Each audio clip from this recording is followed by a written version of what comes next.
Now, we've been talking about crackdown on big tech for a very long time, essentially in Western democracies and India also. We keep hearing there's a need to regulate Twitter, there's a need to regulate Facebook, Amazon, even Google.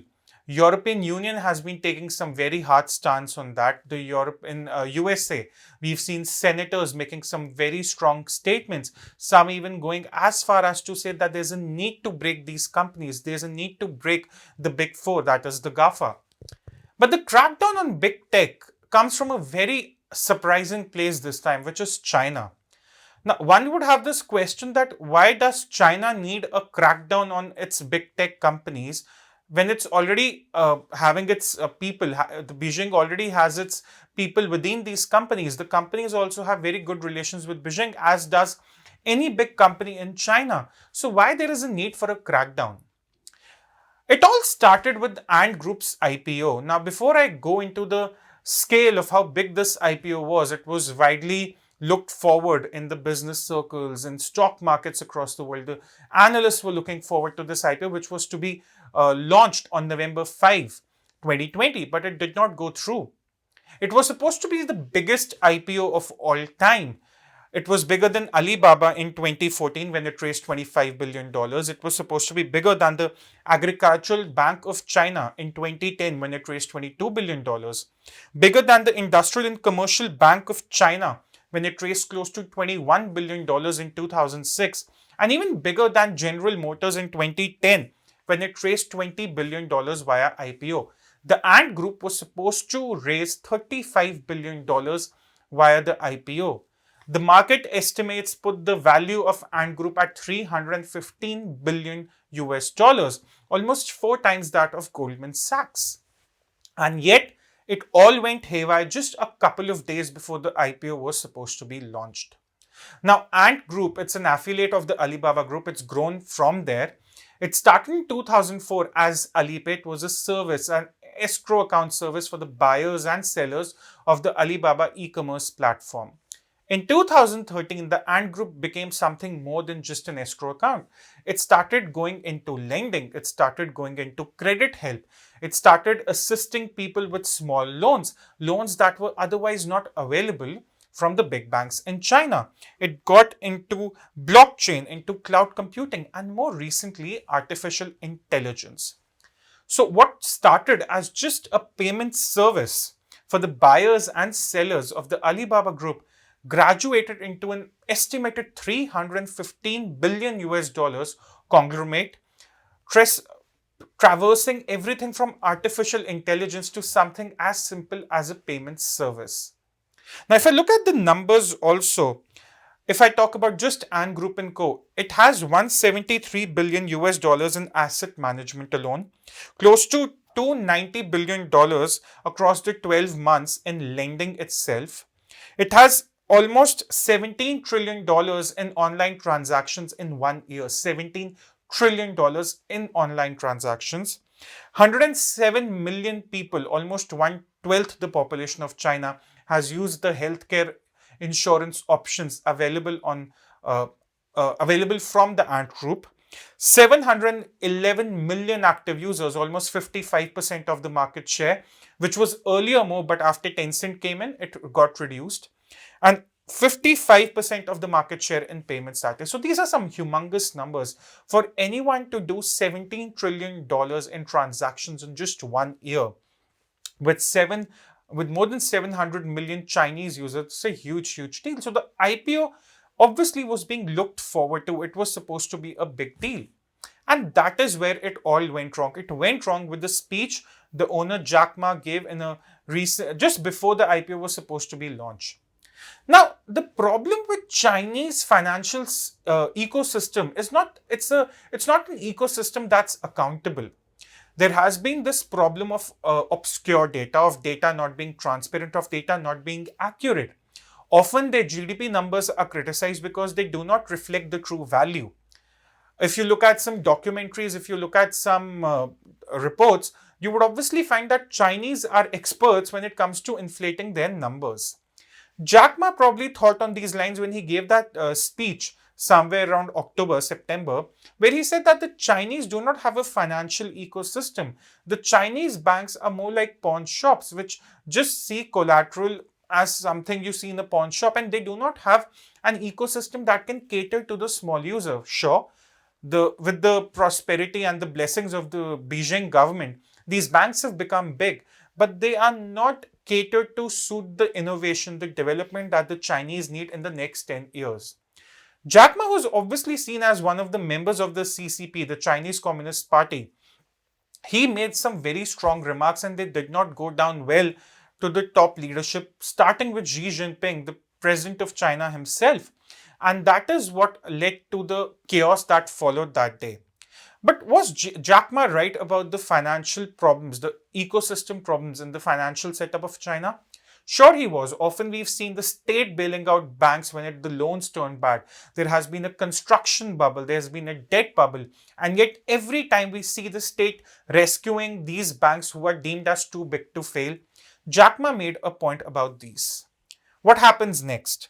November 2, the Beijing government suddenly launches new rules for online micro-lending, of which Ant Group is a bigger player. It launches new rules about strict capital requirements on operational rules for these companies. Just on November 2. November 3, the Hong Kong and Shanghai stock exchanges, they announced that the Ant IPO won't go ahead as planned. On November 3, this follows the speech that was made by Jack Ma.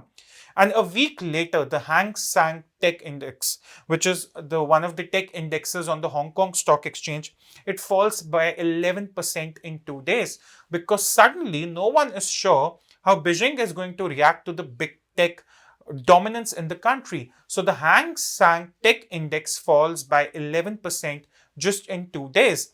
From Alibaba to Tencent and other giants, they lose 290 billion US dollars in market value. It's wiped out clean. Now, if we talk about this ecosystem, we have seen ecosystems. It's not a new thing. We've seen ecosystem when it comes to Google, when it comes to the services that Google offers. We've seen an ecosystem when it comes to Amazon. We've seen an ecosystem with Apple as well. We've seen an ecosystem with various other companies. The Jio is in fact coming up with its own ecosystem, ranging from everything to broadband service to connecting the nearest farmer to you, if I may put it that way. So ecosystem is not a novelty that's just restricted to China. And in some or the other manner, China itself has allowed these tech giants to grow. Turns out what Alibaba is doing is not very different from what was done by Amazon. Every time China has restricted competition from the West by the ways of the Great Firewall, they have allowed the tech giants to grow and to grow in such a size that today a Tencent's WeChat has almost 1.2 billion active Chinese users. So China has ushered the growth and development of big tech in its country. It's not just about big tech. If I talk about manufacturing, China has aided the companies that are coming there. They've aided them with cheap land. They've aided them with loans. They've aided them with labor. They've aided them. So it wasn't like big tech grew the Chinese were not aware. The Chinese government was not aware of what the big tech and how it was growing. In fact, the Chinese themselves encouraged it. They said that this was a hallmark of innovation that was required to take China forward. So why is suddenly Beijing having a problem with big tech? Well, there are three ways of looking at it. One is the national intelligence law. Now, these tech giants have become too big and sure, they're looking for outside investments also, which is another aspect of the crackdown. But these companies have become very, very big. Now, China's national intelligence law makes it mandatory for all these companies to comply with the requirements in Beijing. And people suddenly have had a sudden backlash with the big tech in China. They're saying there's theft of data, there's no privacy, there's a lot of problems of surveillance. So there's some backlash from the people as well if they see the national intelligence law and the combination of CCP and big tech. And maybe by addressing the oversight issues, by addressing the anti-competitive issues of big tech, the Beijing government wants to address this apprehensions of the Chinese people. That's one. Secondly is the problem of the variable interest entities. Now, this is the very important point. Interestingly, there are no foreign investments allowed in Chinese internet companies. There are no foreign investments allowed But everyone loves money. The Chinese love investment. So how do they get money for their internet companies? They get it by the way of variable interest entities. Now, how do they work? Come to think of this, Alibaba sitting in China pays someone, let's say an offshore company, let's say somewhere in Maldives, for example. It pays a company in Maldives to gather investments in the name of Alibaba. Alibaba pays a certain share to that company in Maldives and uses that investment to further its operations. And in a long time, in a these last few years, these companies, the big tech companies from Alibaba to JD.com to Tencent, they all have gathered a lot of investments by the way of variable interest entities. Now, for long, China has not acknowledged this model, but it hasn't even questioned it. Now, suddenly it is, because China suddenly sees a threat to the big tech's loyalty, perhaps, which is an exaggeration because it's very difficult to run a company in China with close to 1 billion active Chinese users and not be loyal to the CCP. Nevertheless, the growing foreign investments in these companies, the Chinese see as a threat. And that is why they want to also address the point of variable interest entities, which was until now left alone. By 2015 alone, close to $40 billion had been invested by the way of variable interest entities in China.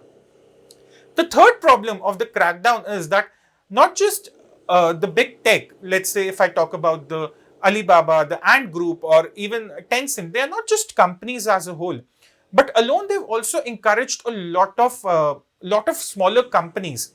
They might be anti-competitive in nature, but their money is being invested in a lot of other tech smaller companies. And this is where the competition gets eroded.